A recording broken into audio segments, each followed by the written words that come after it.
What is renoviction?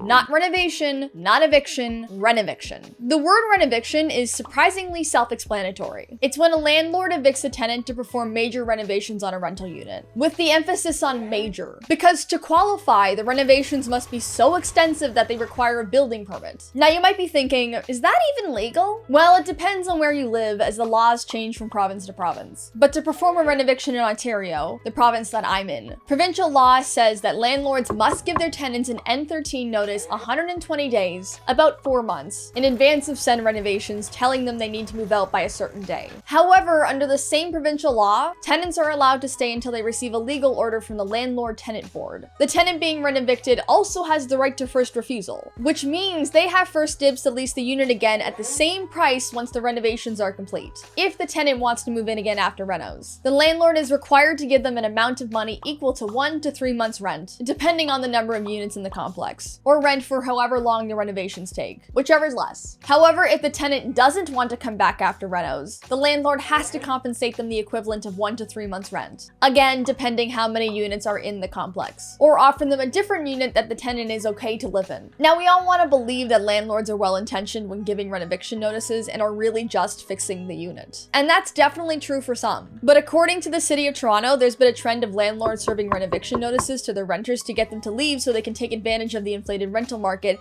and release the property at a higher price. Now you might be thinking, why don't renters just say they'll move back in once renovations are done? That way the landlords can't relist the property and they get a better place at the same low rent. Well, in theory, yes. Tenants have the right to rent the space again, but they might not be aware of that right. You don't know what you don't know. And if you don't know about renoviction laws when your landlord serves you with the notice and offers you money to leave and doesn't tell you about the alternative, there's a high chance you'll take the offer, especially if you feel intimidated by them or the situation. Okay, but let's say a tenant does know about the right of first refusal and says they want to move back into the unit after the renos are done, but the landlord doesn't tell them when everything's settled and rents it to someone else. What can they do then? Well, since the onus to prove the landlord acted in bad faith is on the tenant, they could take them to court. Or if it's within a year of the move, pay to file a T5 application with the Ontario Landlord-Tenant Board to fine the landlord. The problem is, though, that that's a lengthy and potentially expensive process which might require them to hire legal representation. And many tenants may not have the resources to fight back, which is why it's so easy for landlords to take advantage of renters. Listen, I know this all seems very bleak, but the most effective way of being able to protect your rental rights is knowing those rights. And watching this video was a good first step in doing that. And now you know what a renoviction is and what it entails. Thanks for watching this episode of TVO's What is Explainers. If you want to watch more videos like this one, you can click around me. If you want to suggest another topic for me to explain, you can tweet me at 500 Days of Ariana. And if you enjoyed this video, you can push the like button and subscribe to the channel for more educational content. I'll see y'all later. Bye.